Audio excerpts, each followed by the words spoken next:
يا راغبا في كل علم نافع. ينمو العلم ويتقدم بتقنياته ومجالاته، ومعه نطور أدواتنا في تقديم العلم الشرعي. أكاديمية زاد أكاديمية ينبوعها صاف ليروي غلة الظمآن، والسنة الغراء شارحة له، فهما لنا من ربنا وحيان. بشرى لنا زاد أكاديمية للعلم كالأزهار في البستان.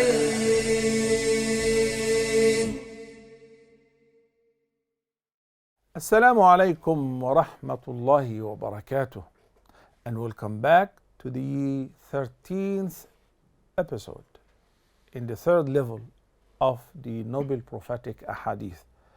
And today, inshallah, we will be learning Hadith number 12.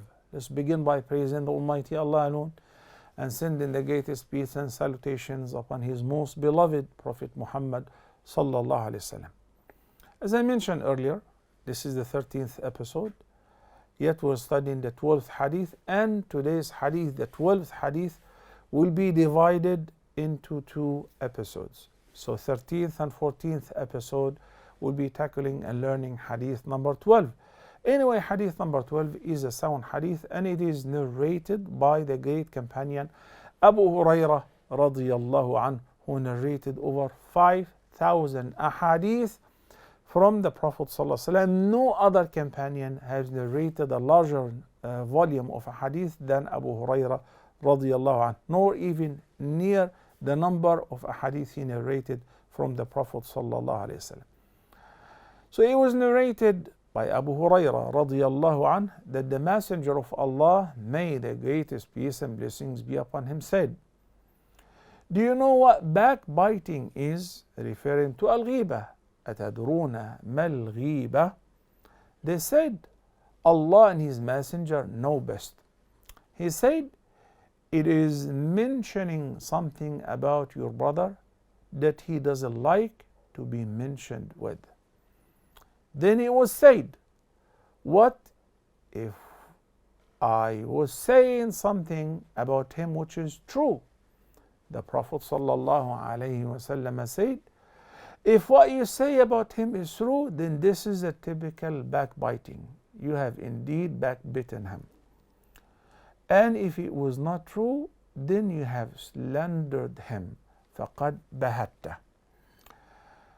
Here, and before we begin explaining the meaning of ghiba and the difference between ghiba and ghaiba, in Arabic, and the prohibition of ghiba, I would like to bring to your attention a very important meaning, which is how the Prophet ﷺ regularly taught his companions, taught them, instructed them, and inspired them to adopt the best of manners, the best of etiquette and akhlaq. And on the other hand, how he has warned them against sayyi'ul akhlaq, the bad manners, the bad conduct, and have taught them how to abstain from that by sometimes presenting questions. أَتَدْرُونَ مَا الْغِيبَةِ? Do you know what ghiba is? Do you know what backbiting is? Because some people, as it is obvious in the hadith, didn't understand what ghiba is. They assumed when I say somebody is a potato head, he's fat belly, somebody is so skinny, somebody stinks, they think, well, I didn't wrong him, I didn't say anything bad about her, I've actually talked about their true nature, the reality. I didn't lie about them. So the Prophet ﷺ presented the question in order to find out who knows and who needs to know. Very clear. But what I wanted to share with you before indulging into the meaning of the hadith, and particularly the linguistic meaning and the applied meaning of the term ghiba, is How when the Prophet ﷺ presented the question by saying, أَتَدْرُونَ مَا الْغِيبَةِ? Do you know what ghiba is? Do you know what backbiting is? What was the reply of the companions? Versus what would be the reply of any of us or most of us today? Most of us pretend or tend to answer in the affirmative, like, yeah, we know it. We know everything. We know what backbiting is. We know what is backbiting and what is slandering. We know this and this and that. So even those who knew what backbiting is, they didn't say, yes, we do. Rather, there was a typical answer that the companions would always answer whenever a similar question is presented, which is, Allahu wa Rasuluhu a'lam. Allah and His Messenger know best. Why? To answer this question, why that was their typical answer, I want to take you back to another hadith in the farewell Hajj of the Prophet ﷺ, when he returned from Arafah, and then in Mina on the Eid day, Yawm al-Hajj al-Akbar. Jabir ibn Abdullah narrated a long hadith where the Prophet ﷺ was addressing all the pilgrims, 120 plus thousand companions. Then the Prophet ﷺ said, أَيُّ يَوْمٍ هَذَا? Which day is this? Which city is this? Which month is this? All the companions, all the Hujjaj definitely knew that this is the Eid day, which is the first day of Ayyamul Eid, Yawmun Nahr, the 10th day of the month of Dhul Hijjah, because yesterday was the 9th, Yawm Arafah. It's like, every kid would know the answer. And when he says, which city is this? They are in Mina. Mina is a part of Mecca, as you know, is a part of the Haram. So they are, whether those from Mecca or those are coming from Medina or abroad from anywhere else, they all know that this is the city of Mecca. Where do you perform Hajj? In Mecca, not in Taif.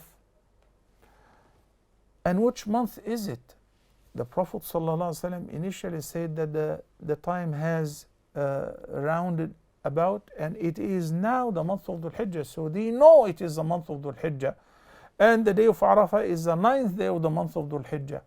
So the three questions, the companions were fully aware of their answers. But every time the Prophet ﷺ says, which day is this? Which month is this? Which city is this? The answers were always, Allahu wa Rasuluhu a'lam. Allah and His Messenger know best. Jabir ibn Abdullah explains. He said, we answered Allah and His Messenger know best because we assumed that He might give it a different name. He might call it a different name than the month of Dhul Hijjah, month of whatever. City of any city other than the city of Mecca. We don't know. The wahy is still being revealed and conducted. And that's why their answer whenever the Prophet ﷺ presented a question would be typical. Allah and His Messenger know best. Anticipating the Prophet to answer. Then the Prophet ﷺ answered, isn't it the city of Mecca? They said, yes indeed. Isn't it the month of Dhul Hijjah? They said, yes indeed. Isn't it the 10th day, which is Yawm al-Hajj al-Akbar? They said, yes indeed. Then the Prophet ﷺ meant to confirm a very valuable meaning in their mind by saying, indeed, your blood, your honor, and everything of a believer is as sacred as this day, in this month, in this city. MashaAllah. So here the Prophet ﷺ asked the question. The companions answered, Allah and His Messenger know best. Then when he confirmed that it is the sacred city of Mecca, Dhul Hijjah is a sacred month, and today is the greatest day of Hajj, then he presented the likeness of the inviolability and the sacredness of the honor of the believer, of the wealth of the believer, of the life of the believer, upon other believers, that we should respect one another, we should protect one another, we should not touch unlawfully the wealth of others, we should not speak ill about others or try to discredit others, because it is sacred as Mecca, as sacred as the month of Dhul Hijjah, as sacred as the greatest day of Hajj. So the Prophet ﷺ used this method of presenting a rhetoric question, and then he emphasized the sacredness of the day and the time and the month, and he likened that, or likened the sacredness of the honor and the life and the wealth of a believer to the sacredness of the city of Mecca, the month of Dhul Hijjah, and the day of Yawm al-Hajj al-Akbar. And then here the Prophet ﷺ again asks, do you know what backbiting is? You know the answer, right? They would always say, Allah and His Messenger know best, even if they know. Teach us, Ya Rasulullah. He says to Muaz, shall I not inform you about this and this? And he says, definitely, Ya Rasulullah, of course. We all want to learn. So he used to introduce to the teaching by attracting the audience. Shall I not inform you? Shall I not tell you? Shall I not teach you? And they said, of course, certainly. We're eager to learn. What do you think of this? Allah and His Messenger know best. So when he asked about the definition of backbiting, they said, Allah and His Messenger know best. So then the Prophet ﷺ delivered the applied meaning of backbiting, which is mentioning someone in his or her absence with what they don't like, whether concerning their body, concerning their religious commitment, concerning their worldly affairs, concerning their look, concerning their family, anything about them, which if they were present, you would abstain from talking about it. Why? Because it will offend them. So if you know that it will offend them and they will dislike it, or they will reply harshly to you, you would avoid addressing these matters in their presence. Why do you dare to speak about them in their absence with what they don't like? That is backbiting. So the Prophet ﷺ delivered this amazing way of teaching the companions how terrible, how horrible it is to indulge into backbiting.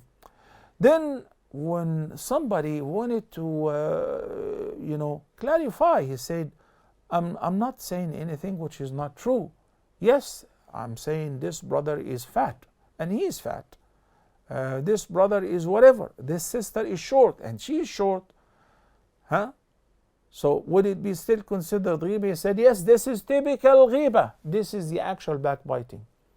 But if you dare to speak about him or her and say something which is not in them, that is even worse. That is buhtan. You have slandered him.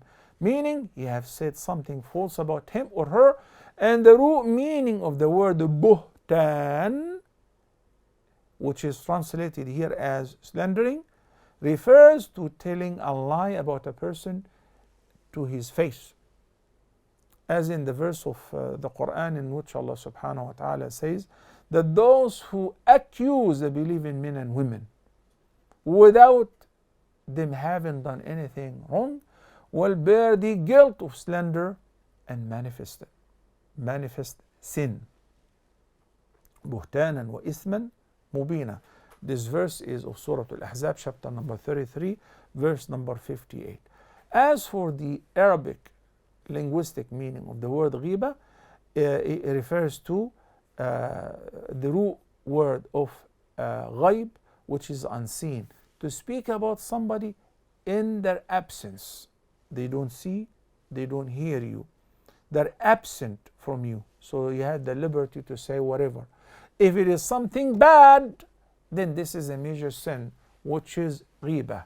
It is called so because the person who is spoken about is absent at the time when others speak of him. While the Islamic terminology, as the Prophet ﷺ defined it, refers to saying about a person in his absence something that he or she dislikes, and you wouldn't say it in their presence. As I said, this hadith will be taught over the course of 2 sessions. So this is 1 episode, and inshallah in the next time we'll speak further about backbiting, more in depth, its prohibition in the Quran, and whether it is categorized as a minor sin or a major sin, in addition to covering the lessons that we learn from the beautiful teachings of the Prophet ﷺ in this hadith about disliking and the prohibition of backbiting. Until next time, Assalamu alaikum wa rahmatullahi wa barakatuh. يا راغبا في كل علم نافع ينمو العلم ويتقدم بتقنياته ومجالاته، ومعه نطور أدواتنا في تقديم العلم الشرعي. أكاديمية زاد أكاديمية ينبوعها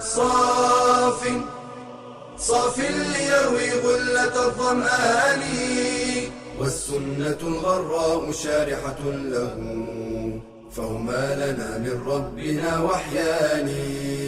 بشرى لنا زاد أكاديمية للعلم كالأزهار في البستان.